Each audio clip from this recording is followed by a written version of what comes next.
Dia Mundial do Diabetes. Essa data que tem como objetivo aumentar a consciência sobre essa condição, que infelizmente afeta milhões de brasileiros, cerca de 10,5% da nossa população, segundo os dados de 2024 da Sociedade Brasileira de Diabetes, tá? Essa doença ocorre quando o corpo não consegue produzir ou usar insulina da maneira correta, o que faz com que a glicose no sangue fique alta demais. A Federação Internacional de Diabetes destaca que mais de 537 milhões de pessoas no mundo têm diabetes. É um número gigante, né, gente? Sendo que a maioria tem o tipo 2, que pode ser evitada com hábitos saudáveis, mudanças no estilo de vida. E hoje no programa a gente conversa com um médico que eu amo muito, que é um médico estudioso, dedicado, que traz pra gente sempre muitas informações novas, porque ele não para de se dedicar aos estudos e a cuidar bem de seus pacientes. Doutor Filippo Pedrinola, especialista em endocrinologia. Seja muito bem-vindo, doutor. Muito obrigada por estar aqui. Prazer recebê-lo também. Prazer meu. Convido pra gente sentar aqui e já começar o nosso bate-papo. Vamos lá. Temos muito que falar sobre diabetes, porque quando eu falo que 538 milhões de pessoas têm diabetes no mundo e a maioria tem diabetes do tipo 2, eu fico pensando, tá faltando informação. Porque se a gente pode evitar, esse número deveria ser menor, não é? É verdade. Puxa, e no Brasil, só no Brasil, 17 milhões de pessoas com diabetes. É muita gente, Muita né? gente, quer dizer, 9% da população. E a gente foi para as ruas para ouvir um pouquinho as pessoas em relação ao tema. Vou compartilhar com você e a gente continua. Pode rodar o VT. Boa tarde, Cláudia. Boa tarde, pessoal de casa. E hoje nós vamos falar sobre diabetes. Segundo o IBGE, mais de 20 milhões de brasileiros convivem com diabetes. E eu estou nas ruas para saber, você se preocupa com essa doença? Eu me preocupo bastante com diabetes, mas eu não tomo muito cuidado não, porque eu gosto muito de doce. Eu me preocupo muito porque eu tenho histórico de diabetes na família, tanto pelo lado do meu pai e do lado da minha mãe. Minha mãe, ano passado, teve uma crise muito grande, de chegar a ser hospitalizada e tudo. Então, na minha casa, a gente tem uma preocupação hoje muito, muito grande. O que faz para se prevenir? A gente, na minha casa, teve que realmente tirar o açúcar total. Então a gente começou a aumentar muito a ingestão de vegetais e legumes, aquela história que fala da avó, né, que come a salada primeiro, a gente vem fazendo. Começamos também a aumentar a ingestão de aveia, que a gente sabe que faz muito bem para diabetes. No dia a dia, como que é o seu consumo de doce? É moderado, né? Tem que sempre que ter um docinho depois do almoço e depois da janta. Costuma fazer exames com frequência para ver, para testar o nível? Faço. Todo ano eu faço um check-up, vou no cardiologista, faço teste ergométrico, tomografia, faço a medição do sangue, né? Exame de sangue, de urina, para saber se está tudo direitinho. Eu faço o exame, né, pelo menos uma vez ou duas por ano, né, para ver o quanto da glicemia, e procuro não comer doce, massa, às vezes eu evito, a gente tem que se policiar. Parece que eu tô com uma pré-diabético e eu vou procurar o médico agora para saber como está. Você sentiu alguma coisa? Não, não sinto nada. Cortou o doce também? Um pouquinho. Só vai sossegar quando souber o resultado do exame. Exato. Enquanto isso, eu vou comer um pouquinho a mais. Já cortou o café com açúcar, agora vai cortar o docinho depois do almoço? Vou. Promete? Prometo. Olha, todo o Brasil tá olhando. Prometo. Então tá, então todo mundo torcendo para que não tenha diabetes e vamos diminuir o consumo de doce. Tá certo. Então tá bom. Os meus sonhos Muito bom, é isso mesmo. As pessoas têm que buscar um estilo de vida diferente, porque você vê, é melhor do que ficar se assustando com a doença, assustando a família, né? E correndo risco de vida, porque diabetes, infelizmente, pode levar a óbito, né?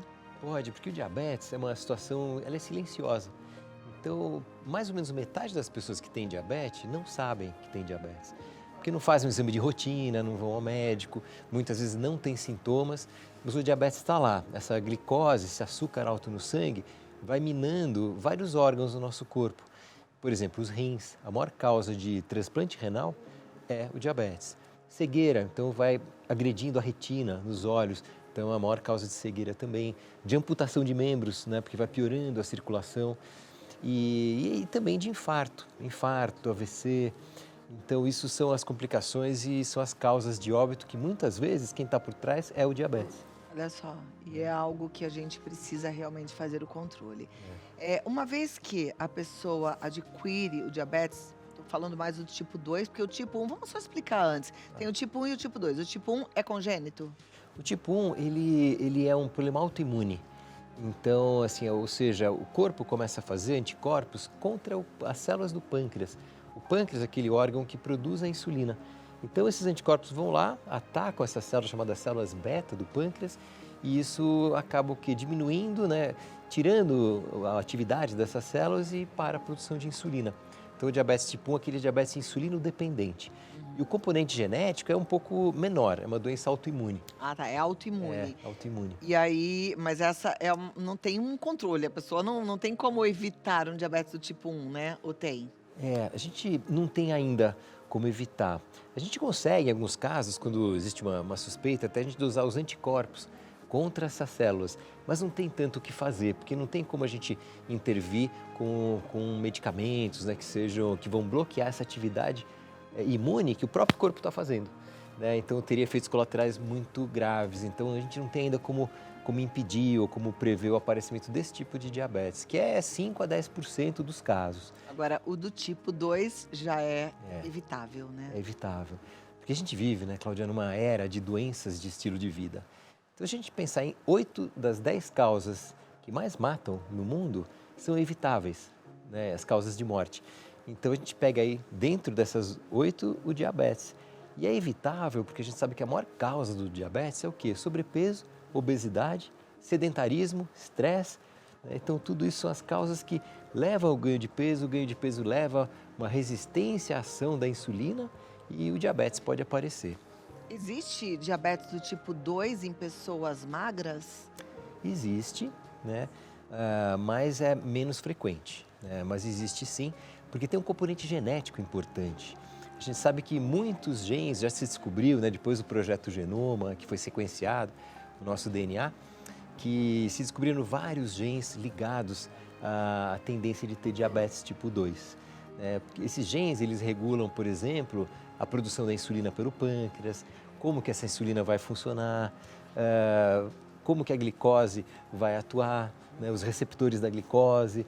Então, todos esses genes, eles estão envolvidos. Então, mesmo uma pessoa magra que tem alterações genéticas, podem desenvolver o diabetes tipo 2 mesmo não sendo gordinhos. Uma vez, doutor, você me explicou o que era o diabetes, o que era essa questão da insulina, o que a insulina fazia. Eu me lembro que você falou que quando a gente come muito açúcar, queria que você tentasse explicar isso, porque a gente que é leigo, às vezes fica ouvindo insulina, pâncreas e fica sem compreender. Porque seria, acho que interessante para todo mundo que está assistindo entender como é que isso tudo funciona, para que a gente também tenha vontade, motivação para evitar alguns excessos, né? Para quem está em casa vendo a gente, do ponto de vista prático, acho que é muito importante fazer aquela visita ao médico uma vez por ano, pelo menos. Faz a dosagem da sua glicose de jejum. E a glicose é o açúcar no sangue. E é padronizado o jejum. Então faz um jejum de 8 a 10 horas, vai no laboratório, faz a glicose. Se essa glicose é normal, é abaixo de 100. Né? Então 100 para baixo é considerado normal. Se tiver entre 100 entre o 100 e mais ou menos aí o 125, é considerado pré-diabetes. Se for de 126 para cima, já é diabético. Na dosagem de glicose em jejum, né? Mas a gente sempre pede 2 dosagens. Então, 2 dosagens acima de 126, então deve ser diabetes. A gente pede também um outro exame que é de sangue simples, chamado hemoglobina glicosilada ou hemoglobina glicada. E se essa hemoglobina ela tiver abaixo de 5,7, é considerado normal. Entre 5,7 e 6,5 é o pré-diabetes. E acima de 6,5 é considerado diabético. Então, são 2 exames super simples que a gente consegue identificar se a pessoa está numa faixa de pré-diabetes, né, com aquela chance maior de desenvolver a diabetes mesmo, ou se já está diabético. Então, isso, a resposta da glicose no sangue depois que a gente come, né, chama índice glicêmico. Então, a gente come lá um carboidrato, né, que tem açúcar ou farinha branca, tudo isso, Então, a velocidade que essa glicose sobe no sangue é chamado de índice glicêmico. Então, quanto maior o índice glicêmico daquele carboidrato, principalmente doce, né, farinha branca e tal, sobe rápido. E tem um probleminha nisso, porque quando tem pico muito alto de glicose depois de comer, olha só o que pode acontecer. Essa glicose ela pode caramelizar nossas proteínas, né? É uma reação de quem descobriu isso chamado Maillard. Então a gente pode caramelizar, ou seja, glicosila essas proteínas, né? Por exemplo, no colágeno, na pele, nos vasinhos sanguíneos. Isso vai envelhecendo a gente, né? Esses produtos, né, dessa glicação, que gruda essa glicose, eles são chamados, os americanos deram o nome de ages, até para falar do envelhecimento. Então eles vão inflamando a gente e são causa também do próprio envelhecimento da gente, do ser humano. E aí que é interessante, né? A gente lembrar que não é só o açúcar branco que a gente conhece, né? São os doces de forma geral, obviamente, com açúcar, mas as farinhas, os carboidratos, aí eles fazem esse índice glicêmico subir mais rápido. Aí com isso, o pâncreas tem que trabalhar mais, e o pâncreas é quem produz insulina? O pâncreas produz a insulina. Aí chega uma hora que o pâncreas se cansa de produzir insulina. Ele pode cansar, porque tem uma situação antes de aparecer o diabetes tipo 2, chamada resistência insulínica. Então a pessoa vai comendo errado, está sedentária, não treina, não faz exercício, né, e diminui a massa muscular. Então, o que acontece? O pâncreas faz insulina, às vezes faz até insulina demais. Isso é interessante, a maioria dos diabéticos tipo 2 tem insulina alta, olha só. O problema não é a insulina, mas é que a insulina é produzida, mas ela não consegue funcionar direito, porque ela não encontra as células direito, principalmente quando tem gordura no fígado, né? Então, vai comendo errado, vai fazendo aquela barriguinha, gordura no fígado, essa gordura nas vísceras, né? O fígado é o nosso grande laboratório. Então, o sangue que vem do corpo vai para o fígado e o fígado deveria processar esse açúcar, né? E sair limpinho o sangue. Só que quando o fígado está cheio de gordura, não sai limpinho. Ele produz fatores inflamatórios. E aí ele joga na circulação como se fizesse uma cortina de fumaça, assim, e a insulina não consegue enxergar onde está o receptor ali das células. Então tem insulina circulando, mas ela não gruda e não deixa a glicose entrar na célula. Então isso chama-se resistência insulínica, que é o passo anterior ao diabetes. Para o diabetes. Olha, então a esteatose hepática é um fator preocupante em relação ao diabetes também. Muito grande. Se a pessoa tem uma esteatose hepática, ela pode ter diabetes. Pode. Em pouco tempo. É uma ligação frequente. É que o pâncreas, né, é um órgão e o nosso corpo tem uma reserva funcional muito grande. Então, para chegar lá no diabetes, e eu brinco e falo, puxa, será que diabetes não é um sintoma ao invés de uma doença, né? Porque a gente sabe que o diagnóstico é assim, então até 125 de glicose, a pessoa não é diabética ainda. Então, mas quando ela está com 123, 124, né? Puxa, e aí? Então é um processo, né? Então a pessoa já está doente, né? Já está no processo de doença metabólica. E então acho que é isso que a gente tem que intervir, pensar na prevenção, né? Porque não é só a glicose está acima de 26 que a pessoa está então diabética, é um processo. Mas uma pessoa que entra, por exemplo, num nível de glicose alto assim e que entra nessa faixa de diabetes, nesse processo, que aí tô com diabetes tipo 2, ela consegue redimir essa doença? Ela fica zerada ou não? Fica zerada. A gente vê muito isso, por exemplo, levando para um caso mais extremo, na cirurgia bariátrica. Então, quando a pessoa faz a cirurgia, né, é muito comum desaparecer o diabetes tipo 2. Olha. Mas, claro que são as exceções. Mas quando a pessoa está gordinha, está com diabetes tipo 2, está tomando remédios para o diabetes, às vezes mais do que 1, né, 2, 3 remédios para o diabetes, e você ajuda a emagrecer essa pessoa, ela começa a fazer atividade física, ela dorme bem, ela cuida do emocional, o diabetes desaparece. Gente, isso é tão importante ser falado, porque eu vejo que tem tanta gente sofrendo por conta do diabetes, já com um monte de consequências ruins. Quer dizer, mudou completamente, não é? Mudar um pouquinho, mudou completamente o estilo de vida. E mudou a alimentação e perdeu peso, pode ficar zerado do diabetes. Pode. Vou voltar aqui já para a gente conversar mais e depois perguntas, tá? Mande lá no Vida Melhor Oficial, Dr. Felipe Pedrino, ela responde já pra gente. Deus. Vamos lá, vamos continuar aqui o nosso assunto. Quando a gente fala de emagrecimento, é bom sempre a gente falar, né? Que assim, A gente sabe das dificuldades. E a obesidade, ontem eu estava aqui com um gastro, né, que estava mostrando pra gente alguns procedimentos, balão intragástrico, a sutura. Não é simples, não é fácil para todo mundo. A gente precisa fazer a nossa parte e precisa também do apoio de profissionais que estão cada vez mais informados de como tratar a obesidade. É uma doença crônica. É uma doença crônica. E foi bom que assim foi reconhecido como doença há anos atrás. Então, ou seja, dá de fato a importância que a obesidade é uma doença.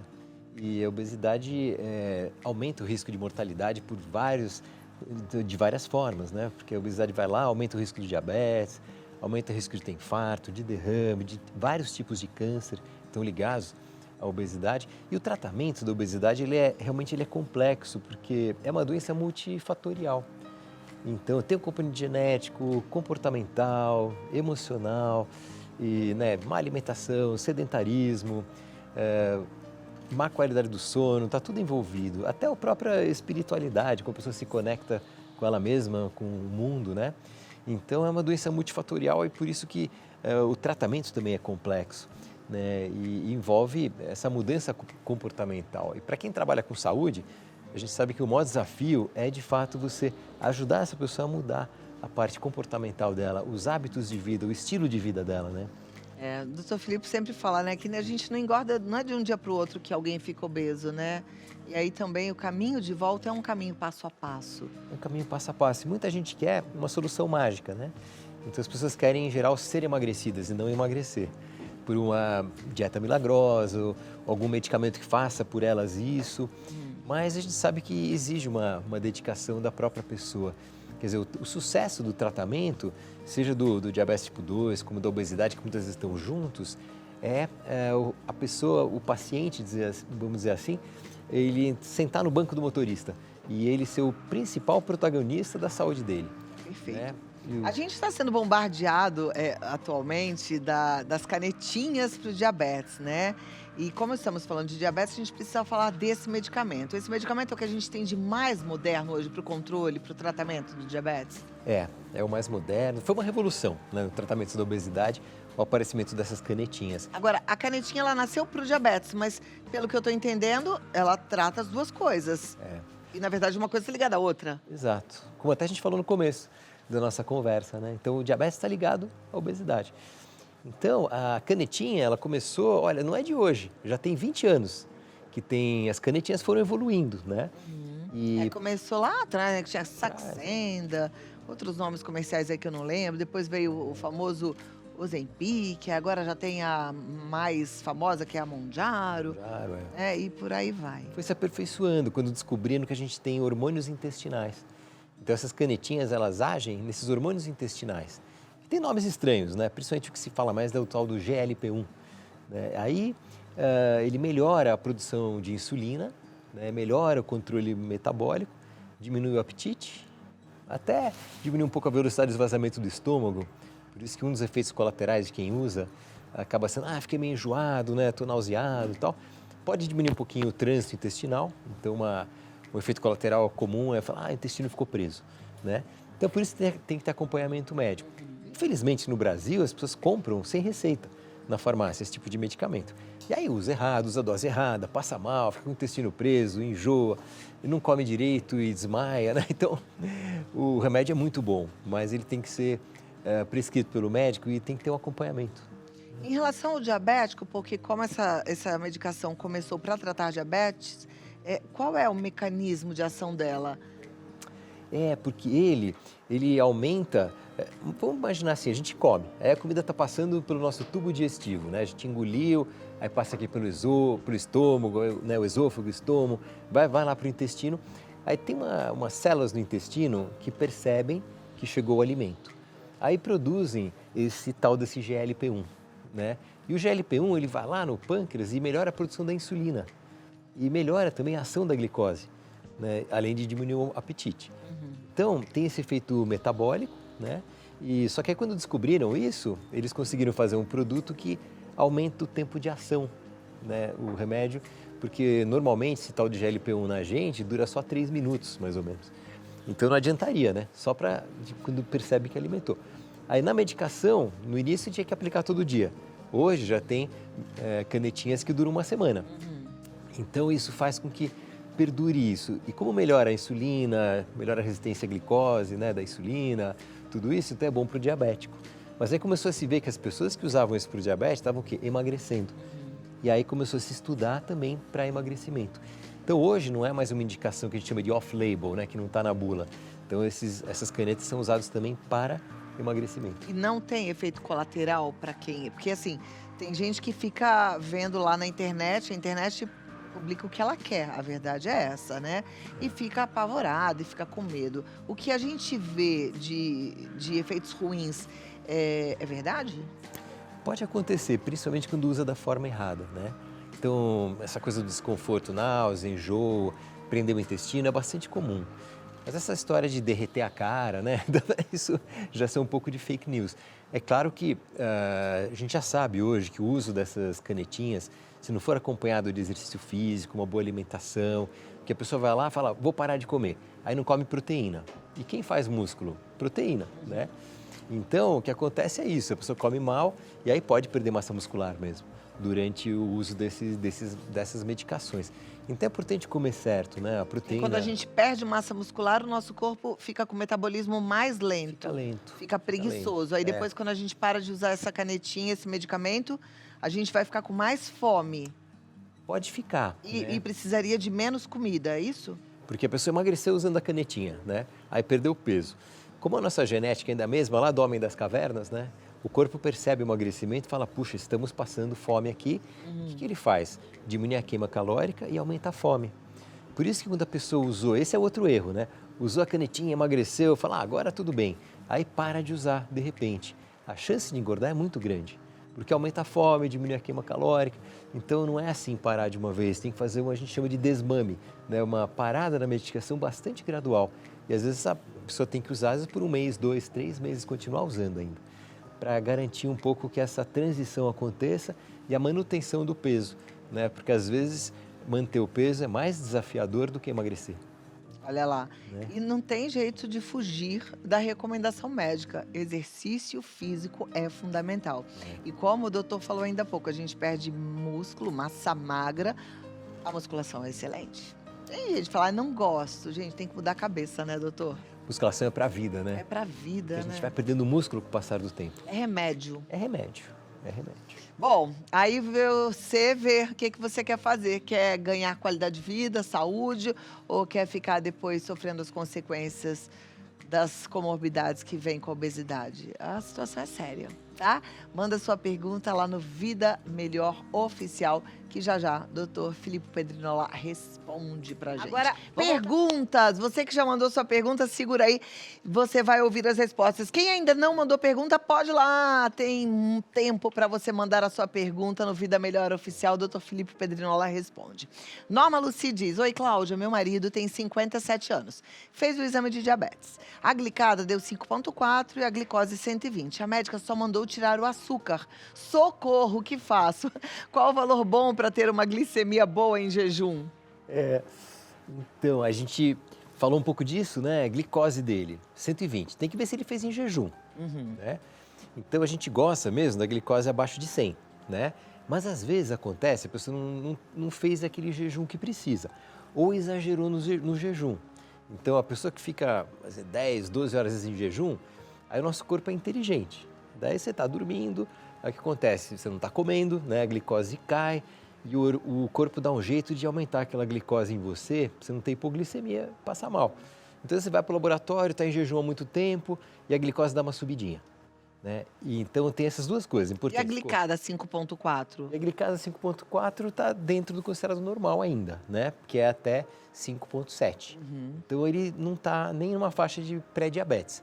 Só seria interessante ver de novo essa glicose, como que ele colheu. Agora, Norma, não precisa ficar desesperado e socorro por conta de tirar o açúcar. Você sabe que de um tempo para cá a gente tem feito, bom, acho que quase todas as nossas receitas sem açúcar.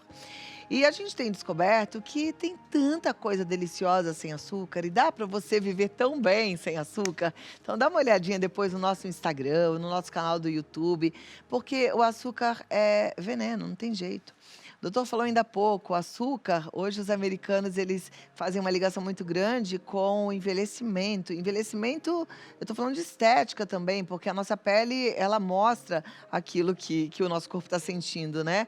Pessoas jovens, bonitas, não consomem mais açúcar. A gente tem que tirar isso da nossa vida mesmo, tá bom? Não precisamos ser para sempre aquela pessoa que não come açúcar, mas de vez em raro, não é assim? De vez em quando, como dizia um dos pais da medicina, falava o seguinte, ó, a diferença entre o veneno e o remédio é a dose.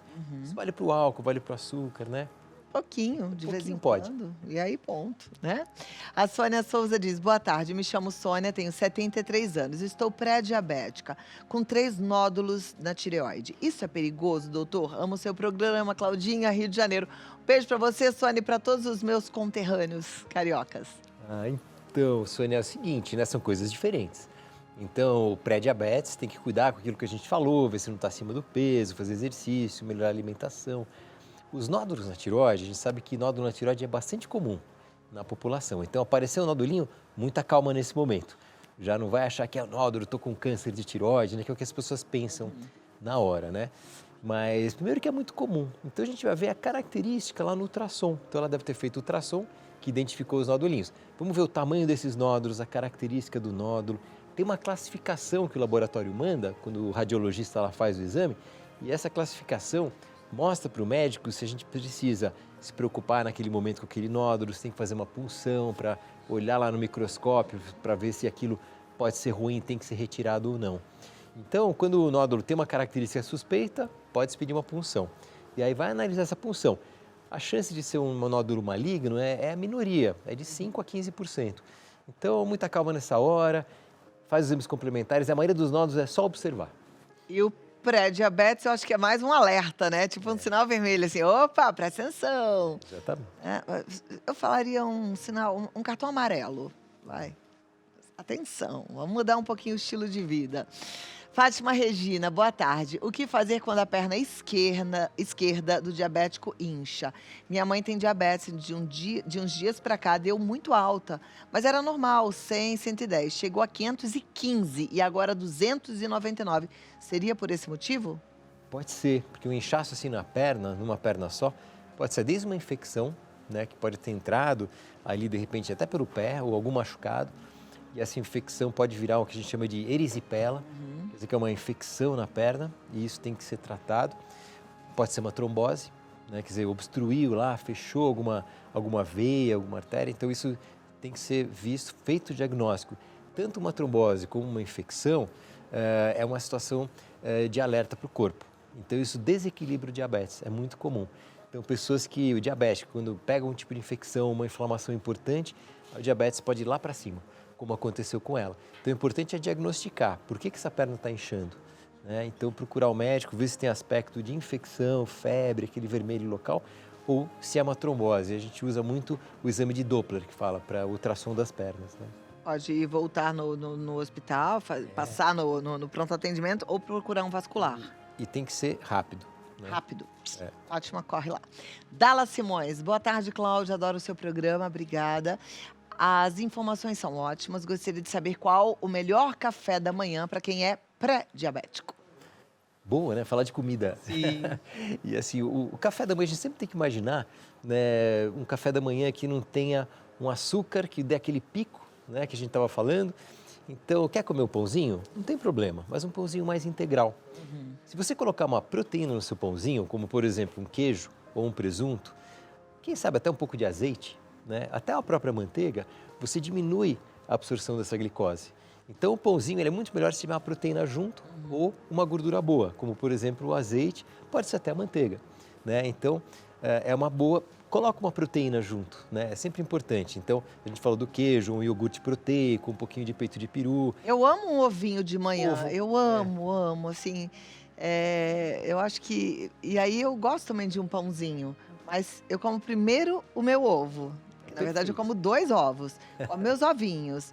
Aí depois eu como um pouquinho de pão, que eu acho uma delícia. Porque a gente também tem que fazer um carinho na gente com algumas coisas que a gente gosta, né? Depois eu como um pedacinho de mamão, mas é o final. Essa ordem também daquilo que a gente vai comendo pode melhorar essa questão do índice glicêmico, né? Pode sim. Tem um livro muito interessante que fala sobre isso, chama A Revolução da Glicose. É muito interessante, é uma farmacêutica bioquímica inglesa e ela publicou e está traduzido. Então a gente sabe que a ordem influencia muito.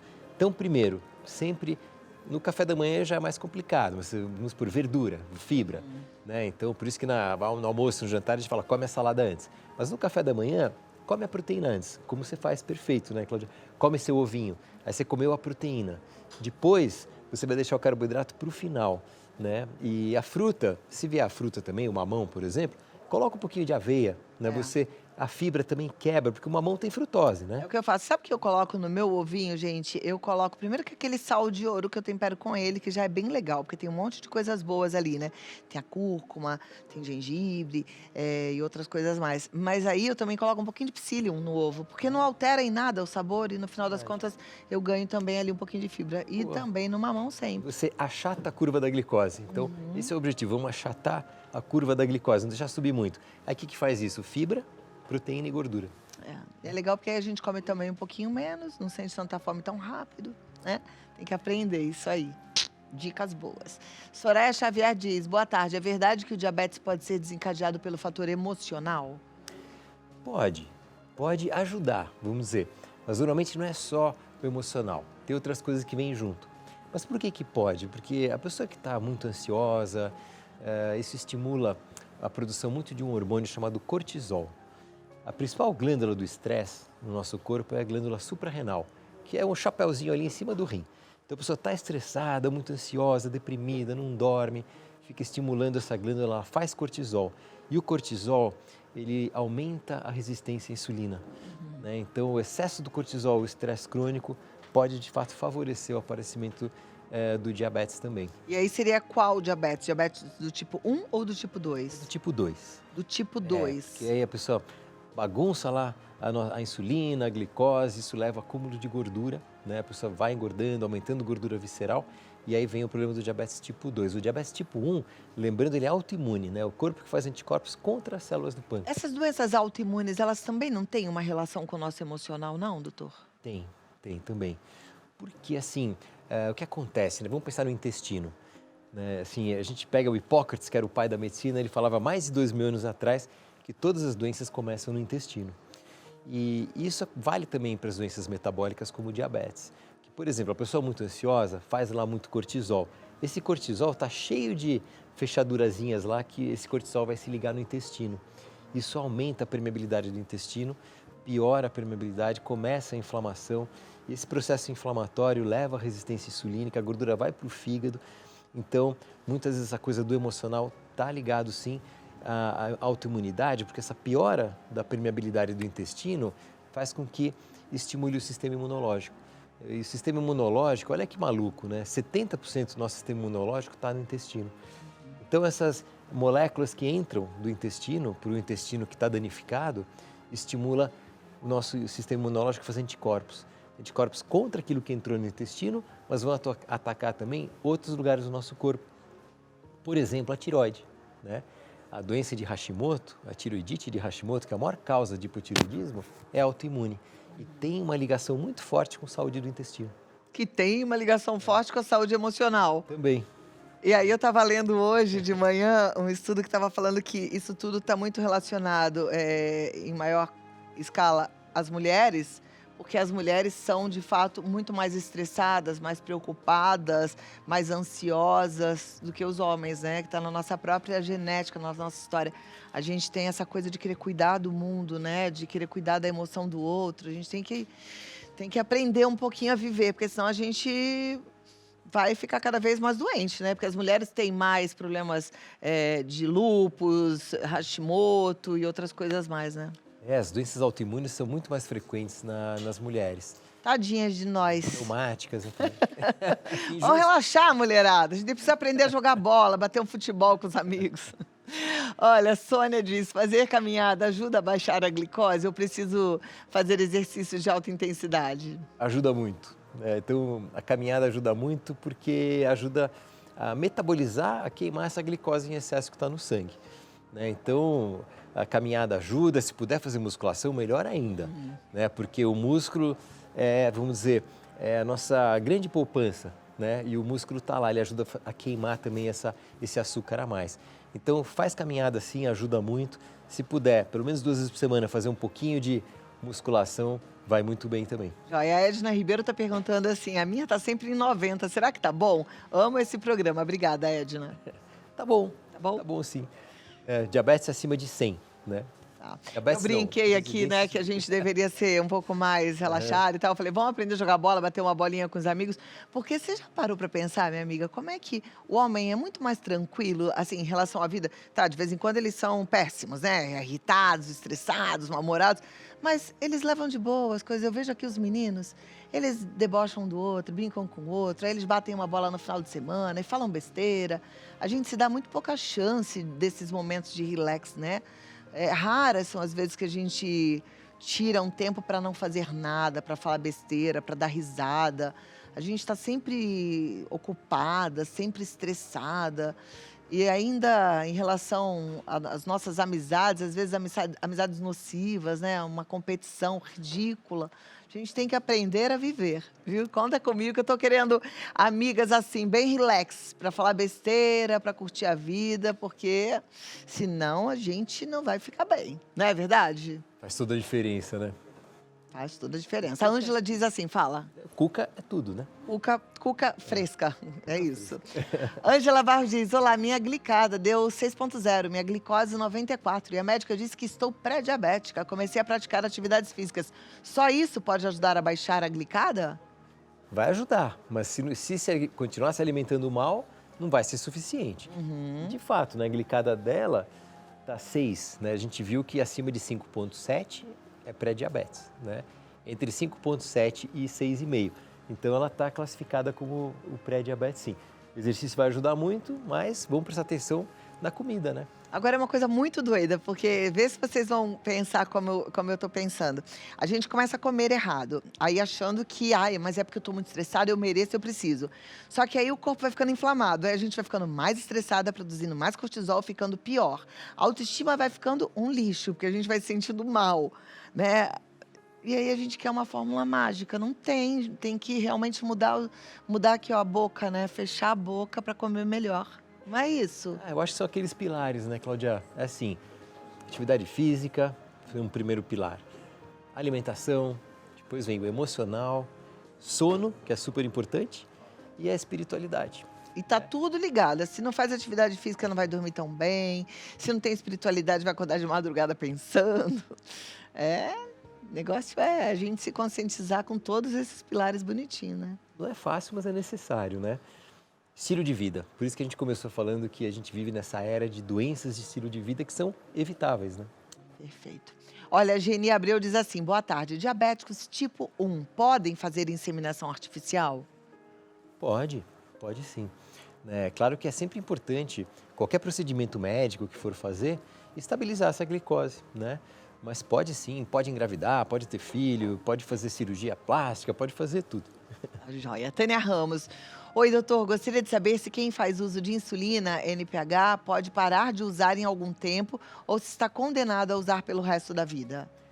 A insulina NPH é um tipo de insulina, que é chamada insulina de ação média, né, de tempo médio, e super usada nos pacientes que são diabéticos tipo 1 ou naqueles tipo 2 mal controlados, né, que estão...